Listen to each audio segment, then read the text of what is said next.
Welcome to another episode of Affordably Crafty, and today I'm going to be making my first mordant at home. Now, mordant is used when you dye yarn naturally to help the color stay in the yarn and not fade away, so it's not a fugitive dye, which means it'll fade over time or in the light. So what I'm going to do today is make some iron mordant. Now, there are different mordants you can use that when you treat the yarn, it'll behave a little bit differently. But I'm going to try my first one with iron, since we have a fire pit that has seen better days. This is the fire pit. Yeah, we should really buy a cover for the next one. But also last year, or the year before, we took down half of our shed that was rotted when we bought the house, and we ended up using a lot of that wood for fuel for the fire over the summer, and there was a lot of nails in it. So I basically dug through these ashes to get nails so I can make my first iron mordant and some other bits of metal. So this is what I got. These are all the nails that I got.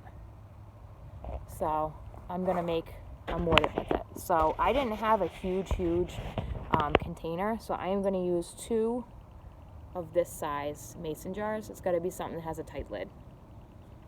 So what I'm going to do, this over here so you guys can see.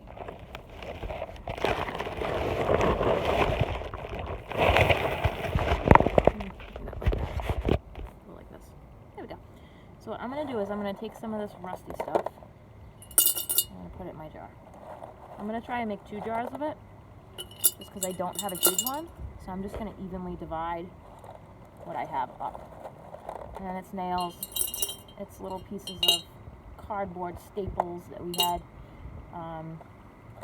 It's little like nails. This is a piece of the screen that was rusted. Just basically anything you have. And I'm just dividing it up between the 2 jars. So, try and make this mordant, and I'm going to try using this when I dye my next thing naturally. I'm just putting the iron in there, the nails or what have you.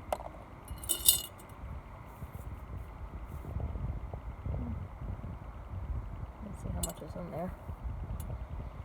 Not really the best angle. So I'm just dividing this all up. And if there's other little bits of stuff that ends up, ooh, there's a nice big piece right there. I almost have all my pieces in.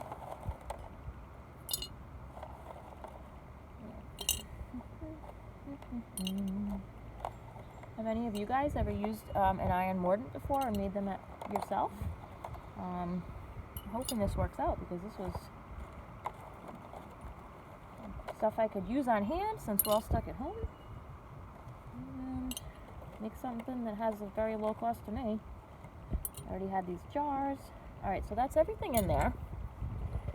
So this is what this one looks like. And then this is what the other jar looks like. So the next thing we have to do is it has to be a 4-to-1 solution of vinegar to water. So I'm going to put the vinegar in. And let's see, these have little lines on it. You don't have to have a jar that has little lines on it, but mine does. So what I'm going to do is I'm going to fill it up halfway with, a 1/4 of the way. So it's 20 ounces. So I'm going to put 5 ounces of vinegar in this one. And then the other one is 26 ounces. I'm going to divide that. So 4 ounces of vinegar in this one. So just have plain vinegar in here. And I am going to put it in.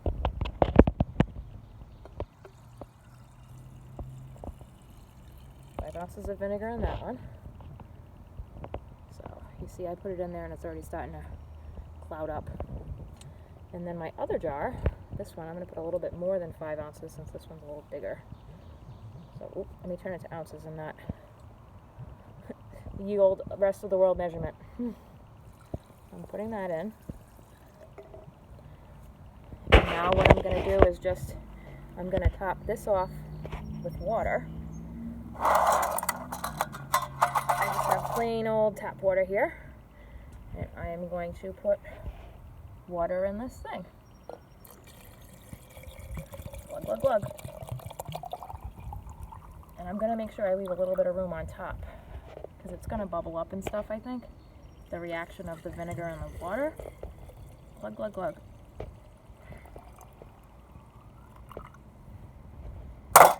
And then what I'm going to do is put a tight fitting lid on it. So I'm going to use one of these mason jar lids. It's got to be tight fitting so that everything stays nice and together. And I'll put the other lid on. And then every once in a while I'm just going to go give this a shake. And I'll see where we are in a couple weeks. And we should be able to use this hopefully within like the next month. So that's how I'm going to make my iron mordant at home.